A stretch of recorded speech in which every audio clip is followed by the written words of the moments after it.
सभी भक्तों के प्रति प्रणति सादर करता हूँ, स्वीकार करेंगे। जय श्री कृष्ण, दंडवत प्रणाम। आज हम सब यहाँ पर अध्ययन सत्र के माध्यम से प्रतिदिन श्रीमद् भगवद गीता का अध्ययन हम सब यहाँ पर प्रारंभ करेंगे। जैसे कि आप सबको अवगत है, वैसे तो संपूर्ण श्रीमद् भगवद गीता का महात्म्य अपने अपने स्थान पर है, किंतु जो पंचदशो अध्याय है, 15वां अध्याय है, उस अध्याय का बहुत महत्व माना जाता है।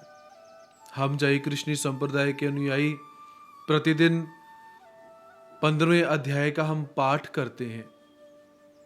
तो यदि इस अध्याय में परमात्मा ने हमें क्या क्या समझाया है, यदि ये भी हमें समझ आ जाए तो बहुत अच्छी बात है। तो आइए आज हम 15वें अध्याय का प्रारंभ करते हैं और इस अध्याय को सीखने की हम कोशिश करते हैं। अथ पंचदशो अध्यायः।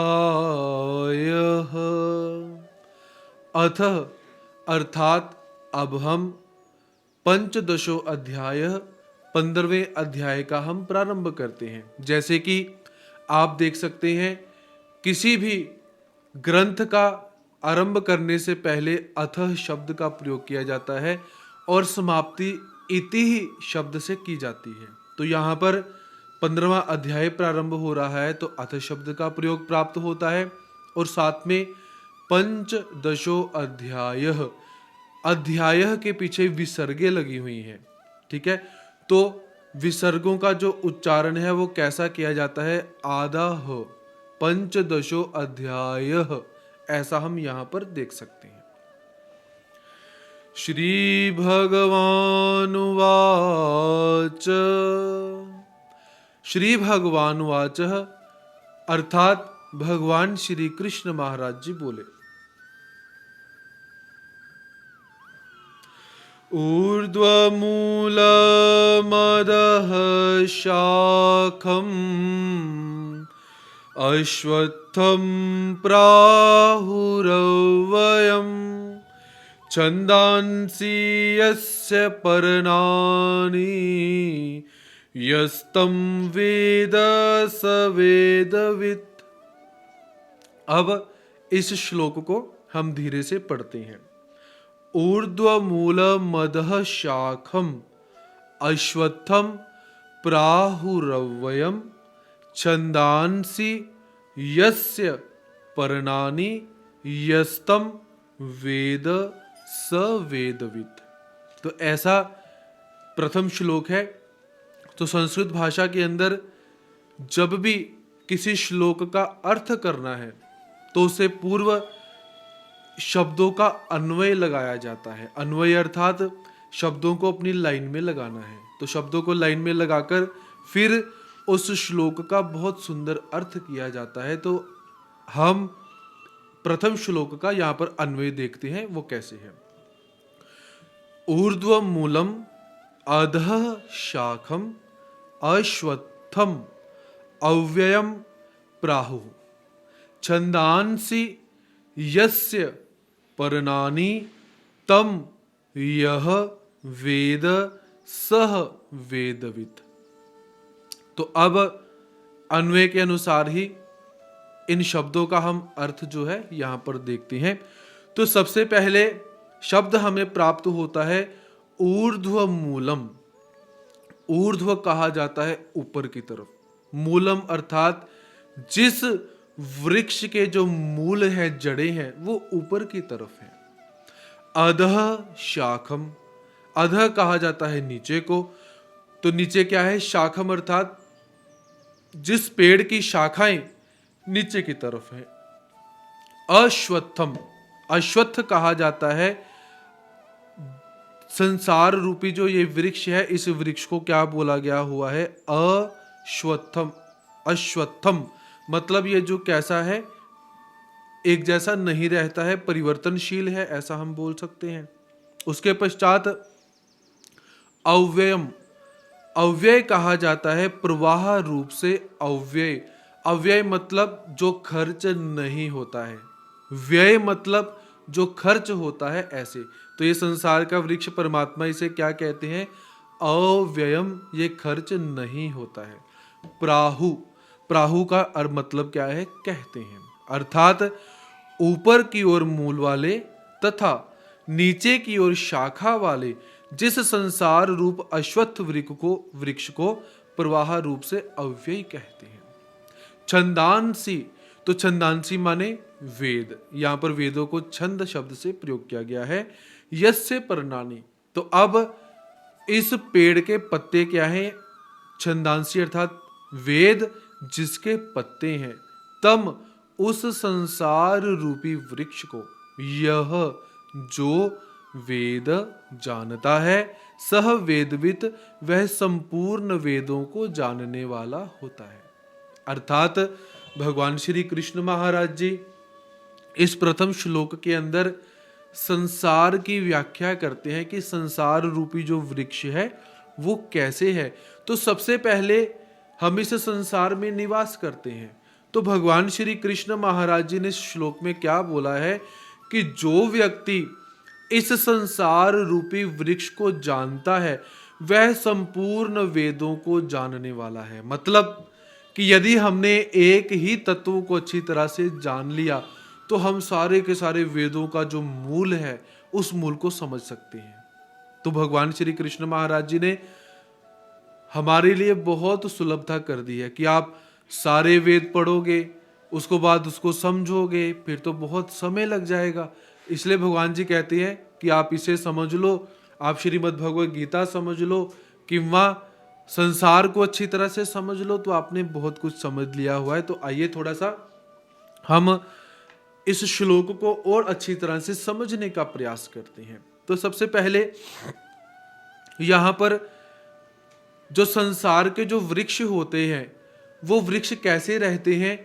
उन वृक्षों के जो जड़ें हैं वो जमीन के अंदर रहती हैं, फिर वृक्ष बड़ा हो जाता है और वृक्ष की जो शाखाएं इत्यादि हैं वो ऊपर रहती हैं, फिर उनके ऊपर पल्लव निकलते हैं, पत्ते निकलते हैं, फल लगते हैं। तो ये संसार के अंदर जो भौतिक वृक्ष हैं ऐसे हैं। तो यहाँ पर जो संसार रूपी वृक्ष परमात्मा ने बतलाया हुआ है, उस वृक्ष का जो मूल है वो मूल ऊपर की तरफ है। तो यहाँ पर हम मूल क्या समझे? तो संसार रूपी वृक्ष का जो मूल ऊपर है वो कौन है? परमात्मा। सिद्धांत अर्थ के अंदर मूल जो सारा का सारा ऊपर है वो परमात्मा। अधः शाखम, और इस संसार रूपी वृक्ष की जो शाखाएं हैं सारी वो नीचे की तरफ फैली हुई हैं, सारी की सारी शाखाएं। अब शाखाओं के बीच में हम क्या देख सकते हैं कि अब परमात्मा को छोड़कर जितनी भी सारी की सारी गतिविधियां हैं वो सारी की सारी गतिविधियां हम देख सकते हैं नीचे है। जीव है, प्रपंच है, संसार इत्यादि लगा हुआ है, सारा संसार का सुख दुख इत्यादि है, ग्राहकत्व शक्तियां इत्यादि हैं, वो सारी की सारी परमात्मा को छोड़कर जितनी भी शक्तियां हैं, जितनी भी गतिविधियां हैं वो सारी अधः शाखम, नीचे की शाखाओं की तरफ हम सब यहाँ पर देख सकते हैं। जितना अज्ञान इत्यादि है वो सारा का सारा हम यहाँ पर देख सकते हैं। तो परमात्मा ऊपर और परमात्मा की इस सृष्टि का विस्तार सारा का सारा नीचे है। अर्थात जितनी जड़ प्रकृति है, चेतन प्रकृति है, जीवात्माओं का जन्म लेना है, देवताओं का कार्य पर लगना है, ये सारा अधः शाखा, नीचे की जो शाखाएं हैं इसके अंदर हम देख सकते हैं। उसके पश्चात भगवान जी यहाँ पर एक और शब्द का प्रयोग करते हैं जिसका नाम है अश्वत्थम। अश्वत्थ, जिसका अर्थ क्या होता है कि जो कल दिन तक भी न रहे, मतलब नष्ट होने वाला है। श्वत्थ मतलब जो रहने वाला है, चिरस्थायी रहने वाला है। अश्वत्थ मतलब जो अभी नष्ट हुआ, अभी नष्ट हुआ, कल नष्ट हुआ, ऐसा। और दूसरा अश्वत्थ पीपल के वृक्ष को भी यहाँ पर हम कह सकते हैं कि संसार जो है एक क्षण भी स्थिर नहीं रहता है। संसार कैसे है? आप आज से 10 साल पहले की भूमि देखोगे, जमीन देखोगे, वहां पर मकान बन चुके हैं। आज से और 15-20 साल आप पीछे जाओगे, प्रत्येक पंच महद्भूत जो है ये संसार है, थोड़ा थोड़ा बदलता रहता है, परिवर्तन इसमें होता रहता है। तो थोड़ा थोड़ा धीरे धीरे परिवर्तन होता रहेगा, परिवर्तन होता रहेगा। इसलिए ये संसार कैसा है? अश्वत्थम, अश्वत्थ परमात्मा इसे कहते हैं। भगवान जी यहाँ पर दूसरा शब्द प्रयोग करते हैं अव्ययम। तो इसका पूर्व शब्द क्या हुआ? व्यय। व्यय अर्थात खर्च होना। तो अव्यय अर्थात खर्च ना होना। अब खर्च ना होना, अब ये संसार तो क्षण प्रति क्षण बदल रहा है, खर्च हो रहा है, बदल भी रहा है।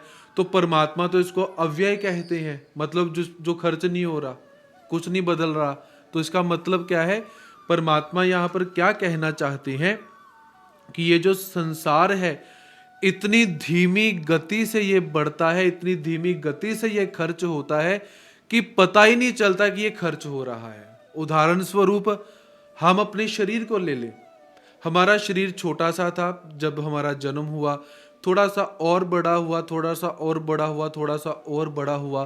तो हम आज जिस स्थिति में बैठे हैं, तो हम बोलेंगे कि हम तो बच्चे थे, आज इतने बड़े हो गए हैं। क्या हमें पता चला कि हम बच्चे थे और आज इतने बड़े हो गए? हमारे दाढ़ी आ गई, बाल बड़े हो गए, शरीर बड़ा हो गया। इतनी धीमी गति से हमारे शरीर में परिवर्तन हुआ, तो हमें पता ही नहीं चला कि हमारे शरीर में परिवर्तन कैसे हुआ है। ऐसा इसलिए भगवान जी इसको क्या कहते हैं कि अव्ययम। व्यय तो होता है लेकिन पता ही नहीं चलता कैसा व्यय होता है। लोग कहते हैं ना, गुरुजी कमाई तो बहुत होगी लेकिन पैसा खर्च हो गया, पता ही नहीं चला। तो ऐसी संसार जो है कि कैसे परिवर्तनशील होगा इसका पता नहीं चलता है और रिपीट होता रहता है। इसलिए अर्थ के अंदर अव्यय कहते हैं। जिस प्रकार समुद्र का जल जो है, सूर्य देवता क्या करते हैं, उस समुद्र के जल को शोषण कर लेते हैं, वो सारा का सारा जल भाप बन जाता है। फिर भाप बनने के बाद फिर वर्षा हो जाती है, फिर वही जल नदी नालियों में चला जाता है, नालों में चला जाता है। फिर उसके बाद क्या है, सूर्य देवता फिर उसको भाप बनाकर जल रूप में अपने पास ले लेते हैं। तो ये सारा का सारा जो चक्र है ये चलता रहता है। इसीलिए संसार वृक्ष को परमात्मा ने क्या कहा गया है? अव्यय। और दूसरा, कोई एक सीधा रास्ता हो जिस रास्ते पर हम चलें और हम पहुंच जाते हैं, तो ये संसार रूपी वृक्ष जो है वो कैसा है? अव्यय, गोल रास्ता है, गोल, जिसको चलते जाओ चलते जाओ चलते जाओ चलते जाओ, लेकिन ये रास्ता कभी खत्म होता ही नहीं है। इसलिए खर्च होता ही नहीं है, संसार समाप्त होता ही नहीं है। इसलिए परमात्मा इसको यहाँ पर अव्यय शब्द से यहाँ पर कहते हैं कि ये जो है अव्यय है, समाप्त होता ही नहीं है। और जैसे एक मानव चलचित्र देखने के लिए बैठा है, पिक्चर देखने के लिए बैठा है, तो जैसे वो पिक्चर का जो सीन है वो एकदम भी स्थिर नहीं है, उसमें हिली जा रहा है, कोई दूसरा कैरेक्टर आता है, फिर दूसरा कैरेक्टर आता है। तो 3 घंटे यदि वो चलचित्र चला तो 3 घंटे वो स्थिर नहीं रहा। वैसे ही ये संसार भी कैसे है? स्थिर नहीं है। और 3 घंटे में पता भी नहीं चला कि कैसे समय व्यतीत हो गया। तो ऐसा प्राहु अव्यय, इस संसार को अव्यय, अश्वत्थम आदि शब्दों से यहाँ पर कहा गया हुआ है। ऐसा ये जो संसार है, हम सब यहाँ पर देख सकते हैं कि संसार कैसा है, मतलब अश्वत्थ है, बदलाव होता है लेकिन पता नहीं चलता है। और ये संसार कैसा है? समाप्त होने वाला है, एक ना एक दिन इसका नाश भी होने वाला है। तो ऐसा भगवान श्री चक्रधर स्वामी जी हमें यहाँ पर कहते हैं। उसके पश्चात छंदांसी यस्य परणानि, छंदांसी अर्थात जो वेद हैं, इस संसार रूपी वृक्ष के पत्ते कहे जाते हैं। क्योंकि वेदों के अंदर क्या है, वेदों के अंदर से क्या है, वहां पर सकाम कर्मों का अनुष्ठान बताया गया है। ऋग्वेद, यजुर्वेद, सामवेद और अथर्ववेद, इन वेदों में सकाम कर्म बतलाए गए हैं। तो उन सकाम कर्मों के माध्यम से क्या हो जाता है, इस जीवात्मा को वे जीवात्मा कर्म करता है और कर्म के माध्यम से इसको फल प्राप्त हो जाते हैं और वो संसार में ही लगा रहता है। तो ऐसा वेदों को पत्ते कहने का तात्पर्य भगवान जी का क्या है कि वेद सकाम कर्म का प्रतिपादन करते हैं और सकाम कर्म करने से इस संसार की जो रूटीन है, गतिविधि है, वो चलती रहती है। तो ऐसे हम देख सकते हैं कि जैसे एक वृक्ष है, तो वृक्ष जब बड़ा हुआ, उसकी तने निकले, तने निकलने के बाद शाखाएं निकली, शाखाओं के बाद वो पल्लवित हुआ, फिर पत्ते निकले, फिर उसका फल निकल गया। तो यदि वृक्ष में से फल ही ना निकले तो वो वृक्ष खराब हो जाता है, उसका फायदा ही नहीं है। वैसे ही इस संसार रूप वृक्ष में से यदि कर्मों की निष्पत्ति ही ना हो, कोई फल ही ना निकले, तो ये संसार समाप्त हो जाएगा। इसीलिए भगवान जी यहाँ पर वेद को इसके पत्ते क्यों कहते हैं? क्योंकि वेदों के माध्यम से इस संसार के जो कर्म इत्यादि हैं उसकी निष्पत्ति हो जाती है, ऐसा भगवान जी यहाँ पर कहते हैं। उसके पश्चात यह वेदः सह वेदविद, जो व्यक्ति इस संसार को इस प्रकार से जानता है वो संपूर्ण वेदों को जानने वाला हो जाता है, ऐसा भगवान श्री कृष्ण महाराज जी यहाँ पर कहते हैं। तो आइए अब हम सब ने करना क्या है, प्रतिदिन एक एक श्लोक हम आपको यहाँ पर अध्ययन करवाएंगे। आप सबके घर में, सबके पास ही श्रीमद् भगवद गीता सबके घर में ही है, तो सभी ने प्रत्येक दिवस एक एक श्लोक का अध्ययन करना है। शुद्ध श्लोक का अध्ययन कीजिए। संस्कृत भाषा के अंदर बहुत सुंदर ये भगवान जी के अनुष्टुप छंद के अंदर श्लोक है, बहुत सरल है, मुश्किल नहीं है। धीरे धीरे इसका अध्ययन कीजिए, श्लोक का उच्चारण कीजिए, उसको समझने का प्रयास कीजिए। परमात्मा आप सबके ऊपर अपनी कृपा का वर्षाव करें, धर्म का हम प्रचार करते रहें, प्रसार करते रहें, और परमात्मा के दिए हुए दिव्य ज्ञान का हम श्रवण करते रहें और उसको अपने जीवन में धारण करते रहें। तब तक के लिए जय श्री कृष्ण, दंडवत प्रणाम।